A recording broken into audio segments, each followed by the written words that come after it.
Hello friends, how are you? Hope you are doing well. आज की video में हम लोग जो है सॉल्व करेंगे सीटेट जनवरी 2023 के मैथ्स के क्वेश्चंस को। So quickly let's go to the first question. The first question is 32 bananas were distributed equally among 6 monkeys. How many bananas will be left? So very simple question of division. इसमें क्या करना है, 32 bananas है, okay 32 bananas है जिसको divide करना है among 6 monkeys में। तो कितने बनानास बच जाएंगे? सिंपल डिवाइड करो, 6 5 30 और कितना रिमाइंडर बच जाएगा? 2। तो 2 बनाना आपके बच जाएंगे। ये है आपका ऑप्शन नंबर 3 पे, ये देख रहे हैं 3 पे है, ओके। अगला क्वेश्चन देख लेते हैं। अगला क्वेश्चन है, if a student adds a 2-digit number with a number obtained by reversing its digits, the sum will be, options are divisible by 2, divisible by 3, divisible by 7 या divisible by 11। तो इसको हम question को solve करने के लिए let's assume any number, let's take 26। 26 का अगर हम रिवर्स कर देते हैं तो ये हो जाता है 62। तो ये क्या बन जाएगा? 88। Take an odd number like 27 का रिवर्स कर देंगे तो हो जाता है 72, तो ये आ जाता है 99। Take any other number like 65 को अगर हम रिवर्स कर दें तो 56, इसका सम आ जाता है 6 5 11 and 121। So you can see that number 88, number 99 and number 121 they all are divisible by 11। सो हमारा ऑप्शन आंसर आ जाएगा डिविजिबल बाय 11, जो है ऑप्शन नंबर 4 पे। Next question is, Amu's mother has prepared some jalebis. They are less than 50 in number. Amu noted that if these were divided among 2 or 3 or 7 persons equally, then no jalebi will be left. Now she has to share it equally among 5 persons. What is the minimum number of jalebis left out? तो अम्मू की mother ने जलेबियां बनाई हैं जो कि 50 से कम है, ठीक है। लेकिन वो ये भी कह रहे हैं कि वो जो जलेबियां बनी हैं वो 2 3 और 7% में इक्वली डिवाइड हो सकती है। तो ये 50 में कितनी जलेबियां होंगी जो 2 लोगों को भी इक्वली मिल जाए, 3 लोगों को भी इक्वली मिल जाए, 7 लोगों को भी इक्वली मिल जाए? इसके लिए हमें 2 3 और 7 का एलसीएम निकाल लेते हैं। तो 2 3 और 7 का एलसीएम आ जाएगा 3 2 6 7 6 42। तो जो उसने जलेबियां बनाई होंगी वो 42 होंगी, क्योंकि 42 इज द लीस्ट नंबर जो कि 50 से नीचे आता है। अगर 42 का डबल कर दे 84 तो 84 50 से ज्यादा हो जाता है। एंड सिंस यहाँ पे जो जलेबियां थी वो 50 से कम थी, तो जलेबियां 42 ही बनी होंगी। अब कह रहे हैं now she has to share it equally among 5 persons. तो कितनी जलेबियां वापस बच जाएंगी? तो अगर 42 जलेबियों को 5 लोगों में बांटा गया तो ये जो है 5 8 40 जलेबियां बच जाएंगी। तो बचेंगी कितनी? 2 जलेबियां बच जाएंगी। तो ये आपका ऑप्शन नंबर 2 करेक्ट मार्क हो जाएगा। सो नेक्स्ट क्वेश्चन कह रहा है, 3 sisters Anna, Laya and Sana went for a picnic. Their mother gave them 3 notes of rupees 100 and 1 note of rupees 50. They purchased 4 bottles of juice of price rupees 20 per bottle. They shared the remaining amount equally among themselves. What will be Sana's share? तो इस question को पहले solve करने के लिए पहले तो हम जानेंगे कि उनको कितने रुपए दिए गए थे पिकनिक के लिए। तो 3 नोट्स दिए गए थे 100 रुपीज के और 1 नोट दिया गया था 50 रुपीज का। तो कितने पैसे मिले हैं उनको? 300 और 50, दैट इज 350। इस 350 में से उन्होंने जो है 4 बोतल 20 रुपए की जूस की खरीदी, तो कितने खर्च कर दिए? 4 × 20 is equal to 80।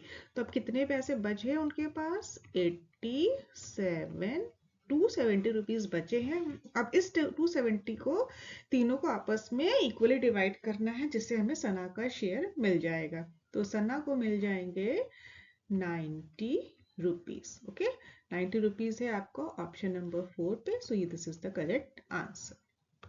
Next question, teacher draw two intersecting circles on the board and ask Nayana and Rajul to write as follows. Rajul has to write all the factors of 80 in one circle. Nayana has to write all the factors of 110 in the second circle. What is the largest number in the common portion of the circle? तो दो circle बनाए गए हैं, जिसमें एक में 80 के factors लिखने हैं और दूसरे में 110 के फैक्टर्स लिखने हैं। तो वो कह रहे हैं कि लार्जेस्ट नंबर जो कॉमन आएगा, तो लार्जेस्ट जो कॉमन नंबर होता है उसको क्या कहते हैं? HCF। तो HCF निकाल लेंगे दोनों का नंबर थ्रू डिवीजन मेथड। तो कैसे करते हैं?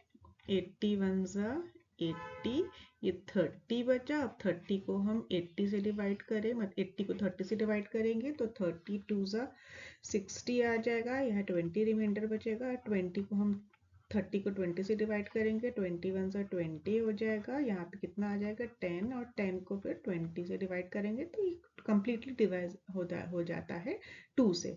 तो जो लास्ट नंबर है जो पूरे को कंप्लीटली डिवाइड कर रहा है वो 10। तो 10 जो है आपका जो है HCF हो जाएगा, और this will be the largest number in common portion of the circle. और ये है आपको ऑप्शन नंबर 3 पे।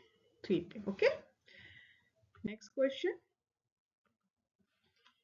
what is the difference between the place value of sevens in the number 2,76,578? तो सिंपली इसमें पहले तो नंबर लिख लेते हैं। नंबर है हमारा 2,76,578। इसमें 7 की प्लेस वैल्यू का डिफरेंस निकालना है। तो बिगेस्ट प्लेस वैल्यू पे है ये 70,000 और स्मॉलेस्ट प्लेस वैल्यू पे है टेंस पे। तो 70,000 - 7 हो जाएगा 3996। तो ये आ जाएगा 69930। ये आपको ऑप्शन नंबर 2 पे है, तो ये मार्क हो जाएगा। अगला question, what is the number of faces in a triangular prism? Triangular prism का हम 3D स्ट्रक्चर बना लेते हैं सबसे पहले। तो ये एक है और ये 2 है। अब इससे हम निकालेंगे कितने फेसेस हैं। हमें ये 2 फेसेस तो दिख ही रहे हैं, ठीक है। उसके बाद ये तीसरा फेस मिल गया, फिर ये चौथा फेस मिल गया, और ये जो बीच नीचे बना ये 5वां फेस मिल गया। तो देयर आर 5 फेसेस। काउंटिंग 1 2 3 4 और ये क्वाड्रेंट वाला 5। तो 5 फेसेस होते हैं एक ट्रायंगुलर प्रिज्म की। ये ऑप्शन नंबर 2 पे। Next question, measures of two angles between hour and a minute hand of a clock at 7 o'clock are. 7 o'clock घड़ी में जब 7 बज रहे हों like this, तो हमें बताना है कि ये एंगल कितना होगा। एक आवर्स क्लॉक एंड एक मिनट आर्म के बीच का एंगल क्या होगा। तो हमें पता है कि 5 मिनट में वो कितने डिग्री का एंगल बनाती है। मतलब 5 मिनट मतलब अगर 360 डिग्री पूरे सर्कल का कोण डिग्री होता है तो 12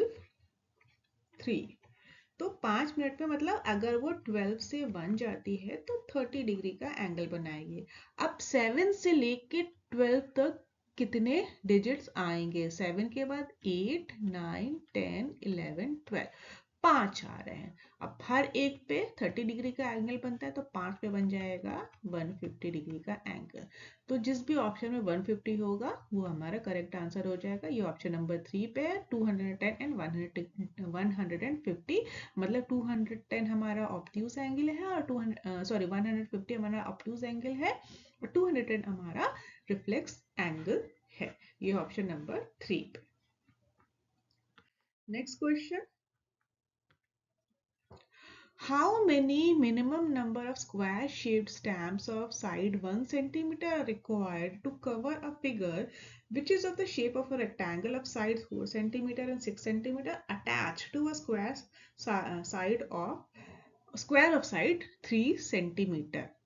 तो पहले तो हम इसका एक फिगर बना लें। फिगर क्या कह रहा है कि एक इस तरह का रेक्टेंगुलर है शीट और उसके साथ एक स्क्वायर शीट अटैच्ड है।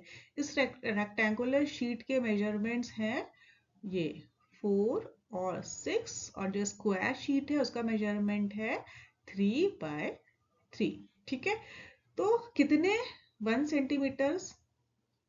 1 सेंटीमीटर के कितने स्टैम्प्स इस पूरे सरफेस एरिया पे लग जाएंगे। तो इसके लिए हमें दोनों का सरफेस एरिया निकालना होगा। तो पहले रेक्टेंगल का सरफेस एरिया क्या होगा, 6 × 4 दैट इज 24 और स्क्वायर का सरफेस एरिया कितना होगा, 3 3 9। तो टोटल सरफेस एरिया इस पूरे फिगर का कितना बन जाएगा, 33। सिंस स्टैम्प का जो साइज है वो 1 सेंटीमीटर बाय 1 सेंटीमीटर, तो एरिया भी 1 सेंटीमीटर स्क्वायर ही आएगा। मतलब सिंपली 1 से डिवाइड कर देंगे तो 33 स्टैम्प की जरूरत पड़ेगी इस पूरे सरफेस एरिया को कवर करने के लिए। और ये है आपका ऑप्शन नंबर 3 पे। Next question, which of the following weights cannot be measured by the weights of 100 gram, 200 gram and 50 gram?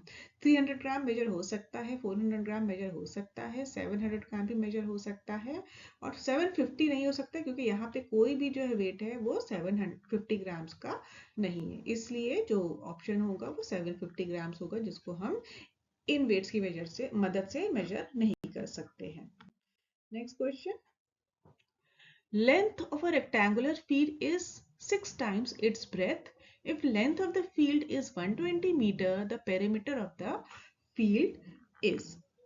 तो फिगर सबसे पहले बना लो।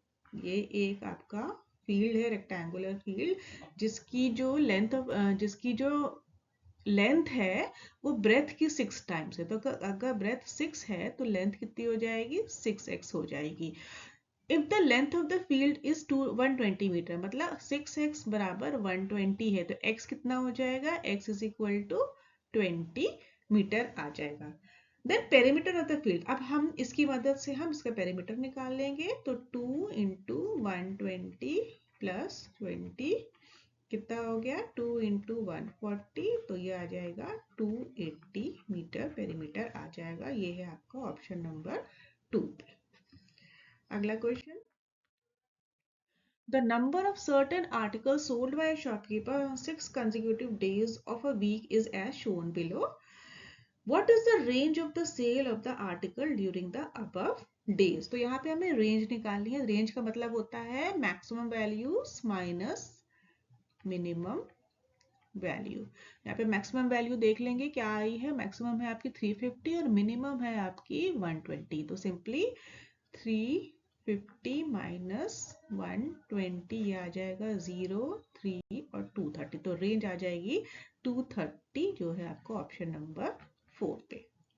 एंड लास्ट नेक्स्ट क्वेश्चन कह रहे हैं the average of first 5 composite numbers is. Composite numbers क्या होते हैं, वो नंबर्स जो अपने नंबर्स के अलावा के अलावा और भी नंबर से डिवाइड हो सकते हैं। तो लेट्स सी कौन से फर्स्ट 5 प्राइम नंबर्स होते हैं। तो 1 नहीं होता है, 2 प्राइम नंबर होता है, 3 तो सबसे पहला 3 भी प्राइम नंबर है, तो सबसे पहला नंबर है 4। फिर 5 is a prime number, 6 next number आ जाएगा 6, then 7 is a prime number, ठीक है। फिर 8, तो 8 भी नेक्स्ट आ जाएगा, फिर 9 आ जाएगा एंड 10 आ जाएगा, ठीक है। तो ये 5 प्राइम नंबर्स है, कंपोजिट नंबर्स है, जिनका हमें एवरेज निकालना है। तो एवरेज निकालने के लिए ऐड कर लें, 6 + 4 10 + 8 18 + 9 27 + 10 37 और 5 नंबर है तो 5 से डिवाइड कर देंगे तो 5 7 35, 2 बचेगा तो 5 4 20 तो 7.4 एवरेज आ जाएगा। ये आपको ऑप्शन नंबर 2 पे ये आंसर मार्क हो जाएगा। This is the last question. Last question क्या कह रहा है, right the next 2 entries in the following pattern. Pattern क्या है, pattern is W2 V4 U8 T16। Numbers में तो हमें पैटर्न समझ में आ गया है, 2 का डबल 4 का डबल 8 का डबल 16 का डबल 32। अब अल्फाबेट्स में क्या पैटर्न है, WVUT। आप ये देखिए रिवर्स ऑर्डर में चल रहा है तो TUVW, तो T से पहले क्या आता है S, STUVW, ठीक है। तो जो हमारा करेक्ट आंसर होगा वो S और 32 होगा। ये आपको ऑप्शन नंबर 3 पे। ओके सो ये सारे क्वेश्चंस थे जो आपके जनवरी 27 2023 के एग्जाम में आए थे एंड होप आपको ये सॉल्यूशन समझ में आएंगे। So thank you for watching and do wait for my next video. Thank you.